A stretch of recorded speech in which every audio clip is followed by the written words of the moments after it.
the big one of the traits of a good Zetterburn is how quickly early on do you realize that your recovery is actually pretty all right. Now, if anybody wants to, just quickly before we get into the game here, if anybody wants to clip Anti saying better quality gameplay than we see in NA and take that out of context, please go ahead. Hold on. As we are going to roll into game here. Zetterburn versus Kragg, NinPato versus Poro.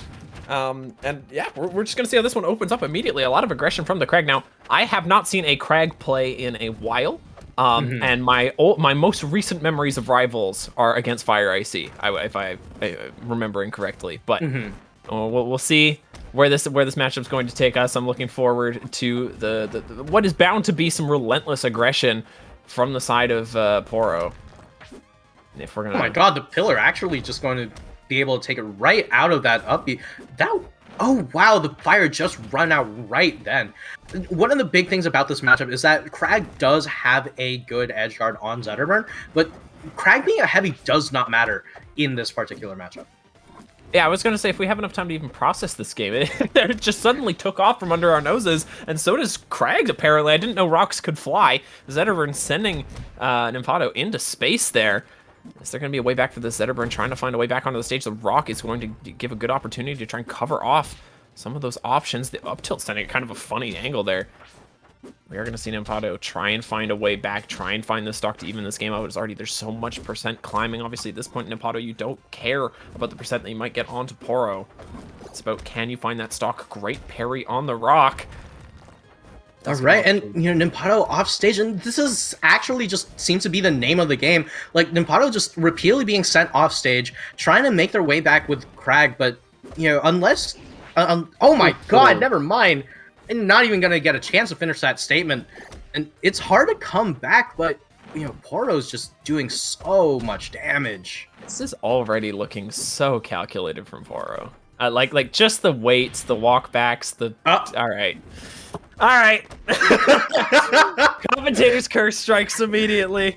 Calculated until the recovery is involved. No, but the weight has been so good so far from Poro. Just standing just outside of these ranges, getting the micro spacing down, not going for the approaches that he hasn't been able to take. Yeah, but look at NinPato. Oh my god. NinPato's not too worried about that, though, it seems, as we do finally see the parry come through, not grabbing that up smash. Now, is Poro going to be able to find a way back through? But again, that parry on the rock. Is there going to be an adaptation made from NinPato? A lot of those rocks have not found their targets. We're going to keep going for them. There's the rock getting caught off stage, and that's it. Poro, game one. Yeah, and interestingly enough, we do end up seeing NinPato pulling out rock in, right in front of Poro's face. A little bit more often than I would like to see. But, I don't know. There's... Spirit Tree, really? Yeah. Okay. I mean, like one of the big things about Spirit Tree is the moment you do get a single hit, it could immediately lead into a kill. And from Poro, this would be a really good counter pick. But I feel like for NinPato, like as long as you can play that neutral, you should be honestly fine. But like, I guess you're just kind of looking for the reversals right now. Yeah, unfortunately, so far the neutral from Poro, who just looks like it's here, whereas NinPato's really isn't. It's been very, very almost panicked gameplay so far from NinPato. I don't know if he's totally settled in. Oh my god! Better be some panic coming down as the falling rock sign is not showing. But there is going to be the boulder coming down and crushing Poro, sending him into the bottom blast zone.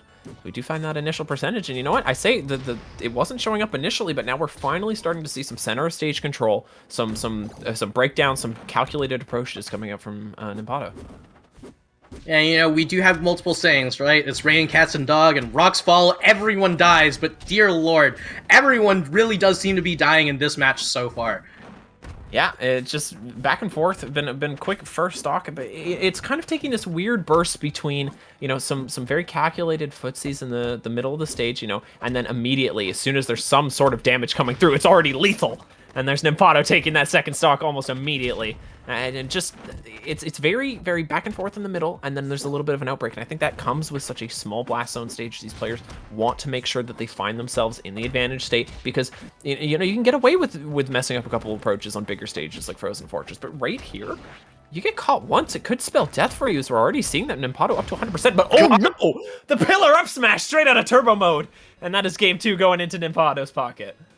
I mean, sometimes when you do see the pillar hitting an airborne opponent, you see it comboing into the down strong because, you know, it's like the 2015 Kragg Classic. But into the up strong, like you said, it's straight out of turbo mode. And we are going at a blazing speed through these games. I remember someone said earlier in the chat that it's going to take either 5 minutes or 20. And this isn't taking quite 5 minutes, but dear lord, these are fast. Yeah, I don't know which side of that coin we're currently on, because it's a quick game, but it's staying very even. So yeah, like, this might as well be like a 20-minute bout while it goes to game 9. It's feeling like this set's gonna be about 10 minutes exactly. You know, a bunch of 1-minute games, but we're gonna get all of them so far. Very even trading so far, and again, it just looks like advantage state to the player who has more percentage. It's very, very evenly matched. It's almost like there's some sort of comeback mechanic built into this game, but of course there is nothing there. There's just the skill of these two individuals on these two characters, and is Poro going to be able to find an opening back? Obviously down the 40-some-odd% now as he does finally start to rack it back in the other direction. But in death percent now against Kragg.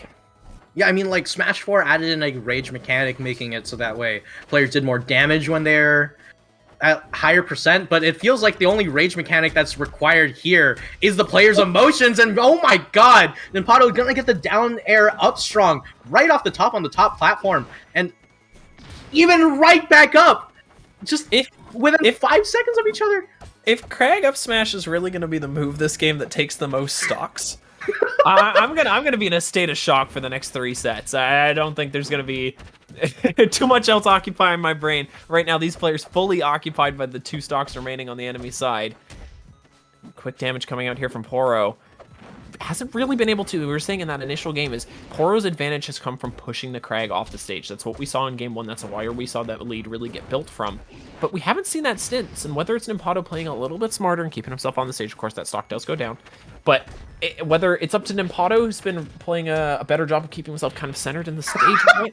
When did we get a break? There will never be a break in this game. It's non-stop. Just unyielding, unending aggression from these two players, but again, it just feels very bursty, and I like the kind of patience that they've been taking to it. But like I say, NinPato doing a much better job of staying on the stage right now. Poro having a harder time finding, kind of waltzing Kragg off. And is there going to be any way to find his way back in so far? Yeah, and you know, NinPato taking up a lot of damage up here, but the question is, you know, you get Zetter sent off stage, could be bad for Zetter, but Poro going to get a few hits in? I don't even know who's in the lead at this point. Yeah, there's been no defined combos. The rock blocks the up smash though. Oh, I thought that forward air. DI was not looking right for me for a second, but no, it is gonna be okay. The damage starts to come through. Is there gonna be anything there? The potential for the kill on top of the pillar, but it's not there yet. Grabs him off the pillar with the magnet hands, and that is game 3 for Poro. This is a Newton's cradle of a bout, and like, dear lord, like, literally every single time that one of them gets an in, the other just hits right back, and it is just not going to ever stop, is it? Yeah, it's weird. We keep having these moments where the players are like, all right, let's take a quick breather, and neither one of them agrees on that, you know? It's immediately back to the combat, immediately back to the fighting, and yeah, it's been a lot to process so far, but here we are, game 3 of this best of 9, first of 5. I'm gonna make that mistake more than once.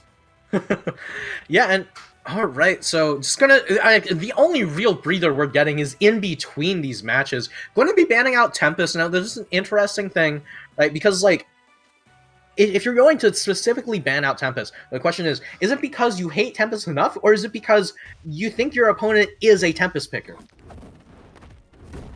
Really, there are only 2 types of people in this world: Tempest banners or Tempest pickers. Which side of that dice are you on? I mean, I am the secret third option, which is neither. Oh, well, I'm a picker, so now I feel left out. But no left out of the off-stage game though from NinPato. It's been introduced to the Smite Blast Zone immediately. Of what is this? Neo Fire Capital? What's it actually called? It is Neo Fire Capital. Yeah, it's just Neo Fire Capital. Okay. Wasn't actually sure, but you know, this game took off from under our noses. I think it was 15 seconds for that first stock. Poro not waiting around, like we were saying. There's just been no delay in the aggression between these two players. Now NinPato reintroduced to the right side of the screen. Is there going to be anything else coming up from Poro? Any other tricks in his pocket now? Is he's going to have to find a way back to stage? That rock barely clips him and knocks him back off stage. Now what do you do? Yeah, that rock barely clips and gets a spike, but an immediate wall jump coming out from Poro. Unfortunately, not getting a tech, and just like that, Poro losing a stock where he basically had no idea he was gonna be in a bad position there. Oh yeah, no kidding. You're not ready to tech that. And then the rock placement immediately after from NinPato to just place it right over the edge. Let us analyze. there's been no room in this game. There's been so much aggression from these two players. There's no room. We need replays. We need additional systems to come through to really understand what's happening in this game. There's been no additional time, but these guys don't seem to want it. They don't seem to need it. There's so much damage already up from NinPato onto Poro, making sure to try and even that stock back up, going for the biggest read of his life right there. Not gonna come through. Obviously, Poro sitting at 102. The biggest read of his life so far, and with how this set is going, I would not be surprised to see some of these crazy reads coming out. And there's 140%, 150, and a kill coming out, and like, I have no idea who's gonna win this game. Like, this is 66% and counting on NinPato, but that does I would not count him out in the slides, especially on a stage like Fire Capital. He's off stage. He's at 120%, and really, it could go either way. That's been the magic in this set so far. Is these players really have not been playing by the conventions of Rivals of Aether. There has not been a winner or a loser, but the only thing that's going to happen is that up smash, taking the Kragg off the top, and maybe if you had your 60-40 bet there, you might have taken Poro there, as he is going to take game 3 or game 4, third game. All right, and it is 3-1 once again, right? If you're so used to best of 5 or best of 3, right? The moment that you do hit those 3 wins, a lot of players do tend to just kind of mentally check out. And the question is, can you keep that momentum going? Because, if you're an NinPato, right? You're not checked out. You're definitely going to be, staying in this and trying to win it. And the question is, how do you look for that comeback? Right, I think that when you do take it to the smaller stages, Poro's not ready for a lot of the DI on these fairs. And good parry coming out. All right, so I've never seen this before, and this really screwed me up for a second. I was like, how did we end up in training mode? But no, of course, we are instead on Endless Abyss. Yes, this is Endless Abyss. This is the training mode version. Oh, we got a bit of a lag spike. Kind of is how it is. But yeah, interestingly enough, this is one of those new reskins that you get in Definitive Edition. I believe you haven't played since Genesis, which is so this is after your time, really. Yeah, this is after my time. I'm the old one here. But I know age being able to, literally age has not been a question in this game so far. There's been 30 seconds of age on every single life that's been brought into this so far. And really, Poro trying to end another one here. There's the fire and powered up smash taking this one. And there's first stock already down for the. What is the F smash? The scary thing is that part of me went, that's gonna hit. It's been one of those games so far. You see moves come out that look completely wild, and you assume you're behind the ball. Yeah, but as we say this, Poro. I was warning about Poro might being mentally checked out, but running away with this, actually a very solid lead this time around, and playing a lot more neutral with those fireballs. This is looking better and better for Poro as things go on. And of course, the Commentator's Curse is going to come on out. No double jump on NinPato right now, though. Yeah, it did manage to lap in the percentage just before going down to that forward air. It does get the fire. I love that during the parry invincibility, grabbing the shine, and then being able to chase with the up smash. It's such a smart option there. I really like that. Of course, fire does already come through now. Poro up to him to try and chase down NinPato. NinPato's in such a rough situation right now because you're looking at this game and you're not just thinking about this stock, you're thinking about next game. How are you going to be able to play with the pressure of this is the last potential game? Looking forward as it's going to bounce off right into the pillar. Yeah, this is going to chase him back across the stage. Everything's in NinPato's head right now. Is he going to be able to find a way to take this game? It's going to be so important for the momentum of the potential remaining games of this set. Can he find it? No, there's the up smash of Poro taking game 4 or 4th game. I'm going to get that one wrong. Yeah, I mean, you're going to get the fireball up strong to take it off the top. And that's all right. NinPato saying that he's unfazed. Almost going to be getting the Super BM gyro control emote coming out. But going to be moving on to what could potentially be NinPato's last game of of the exhibition. Yeah, and really that's what you're worried about is when you're going through that game, you kind of stop. You can check out of a game as an individual. It's very easy to start thinking about, okay, what does this mean for my next game? I don't think I can win this, or I know I'm gonna win this. What does the next game look like? And I think that we might have seen that happen a little bit from NinPato, just kind of autopiloting a little bit and was thinking about this game. So how well has that planning come through? Is there going to be something new coming through on this Aero mod? I believe it's the first time we've seen it this set. Has NinPato thought of something that's going to work a little bit better? A lot of side B usage so far, but it has been broken up pretty well by Poro. Percents have been a lot more even this game so far than they were in most of the others, though. It's the rock play coming through on the offstage, unable to parry there, and now Poro's finally caught in a bad position for the first time in a while. Fireball does come through. The up air, catching with the downer, and picks him back up with the pillar. No F smash coming through. Oh, you could have sealed that stock right there if you just waited a little bit longer, NinPato. And instead, you're dealing with the pressure coming through from Zetterburn off the stage at 150. Yeah, and going to side B right back on the stage, it's 120 and counting. But this is, oh my god, both players are like easily at kill percent. Like a single tipper or sweet spot will kill. And okay, how long can NinPato hold on to this stock? Yeah, and finally we see a lead coming through from the Kragg, and it's so important. What a custom combo they're going for the downer. Does not expect to tech there, because I mean, really, who's expecting to get spiked into the middle of the stage? They're 100%. We were talking about the planning, and here it finally is. NinPato doing 109% before losing that stock. The taunt is deserved. Yeah, you know, so much extra credit on board that, you know, you could miss an entire assignment at this point, and you should be doing fine. But as long as you don't turn it in, it's not going to mean anything, right? It's 125% and counting, but can NinPato seal out this stock? Poro is catching back up in percents, and this could be bad. Yeah, hopefully he isn't going to wait too long on this one. There's the potential for the same parry invincibility, looking for the follow-up there. There's the up air. 11:59, the project comes in, and there it is from Kragg, finally picking up a stock lead from NinPato. It's been so long since we've seen that, but he's ready. This is the game he was waiting for, he was planning for. Finally some momentum on the side of this Beetle, but the forwarder comes out. There's only 35% on this Zetterburn. Let's not forget, this isn't a huge lead yet. Obviously 60% does start to mean something as he tries to triangle dash through it. That would have been very good. Not going to be possible, though. NinPato finally and 92% and counting. This could be good. Yeah, all right, NinPato showing so many signs of life. Might as well be a nature documentary. And the ups. Finally. I told you it was the largest read of his career so far. Something even bigger coming through as we're already ready to jump into the follow-up game. Going straight onto Tower of Heaven. Really good turnaround from NinPato, honestly. That was so important. Now we're going to see Zetterburn on a very comfortable stage. Danzello introduced me to some things that I've never want to witness again. Fire Ice has destroyed my confidence here. I've seen some Zetterburns pull some pretty ridiculous stuff here.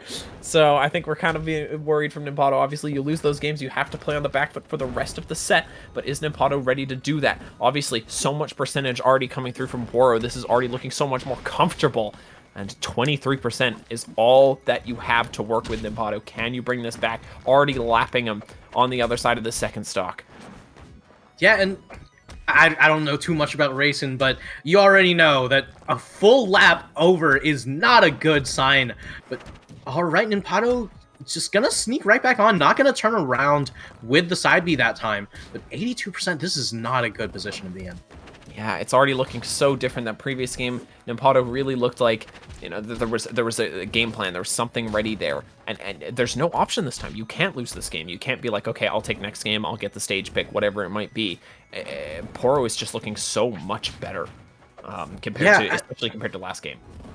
Yeah, and it feels like that last game might have been a wake-up call, but that F-Strong going to be taking it, you know, gonna wake up any dreamers here. Poro cannot be thinking about the win, has to be thinking about how to seal out this game, and that up-strong going to put them in a good position for it. Yep, 37% already racked up. Now, can you, in this time, as NinPato, try and find a way to take these remaining two stocks from Zetterburn, find a way through this aggression? We've seen parries coming out a lot. Can you bait those out? Can you bait out the aggression? Can you go for something unpredictable? Can you find a mix-up? There needs to be something different coming out here from NinPato, but so far, it's much of the same. There's no air dodge, there's no pillar, and there's no stock left. Game goes to Poro, set goes to Poro, and that is a 5-2 finish. That did not feel like a 5-2. Yeah, I think that was our our game 7 10-minute game. I think that's what that was, or wherever we're Yeah, at. I mean, as far as I'm concerned, you know, like that's one of those where 5-2, close though.